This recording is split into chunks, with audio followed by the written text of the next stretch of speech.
ការឡើងភ្នំនេះចំណាយពេលប្រហែលជាបាន1ម៉ោងណាខ្ទង់1ម៉ោងជាងបងប្អូនតែតែមិនដល់គោលដៅទី1ឡើយទេមិនទាន់ដល់ផ្លូវប្រាជ្ញាគោលដៅទី2ឡើយទេនៅតាមផ្លូវនេះមួយគឺគេតែងតែចងខ្សែកាបនៅតាមជម្រាលដែលជាផ្លូវឡើងចឹងបងប្អូនការពារយើងធ្លាក់ឬក៏អីចឹងផ្លូវខ្លះស្រួលផ្លូវខ្លះពិបាកផ្លូវដែលពិបាកគេដាក់ផ្លាកសញ្ញាបំរាមណែនាំមកយើងចឹងតាមថ្មនេះគឺខ្លះគឺសុទ្ធតែបង្កប់ដែកដើម្បីទប់កុំឲ្យថ្មល្បេះឬអីចឹងបងប្អូនយើងឡើងបានតែខែហ្នឹងដែរទេបងប្អូនខែដល់ខែក្តៅខែ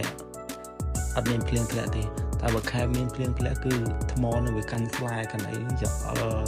អាចនឹងធ្លាក់ដល់ហ្នឹងគេបិទមិនអនុញ្ញាតឲ្យយើងឡើងតាម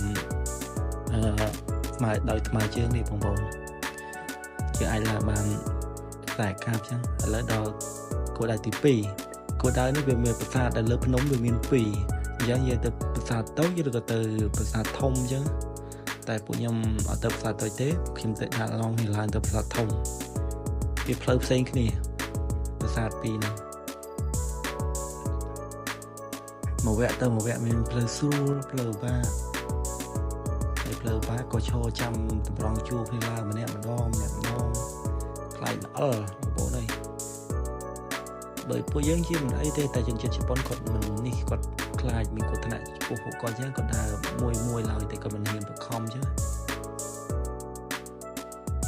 ជនជាតិជប៉ុនមិនថាចាស់មិនថាក្មេងទេបងប្អូន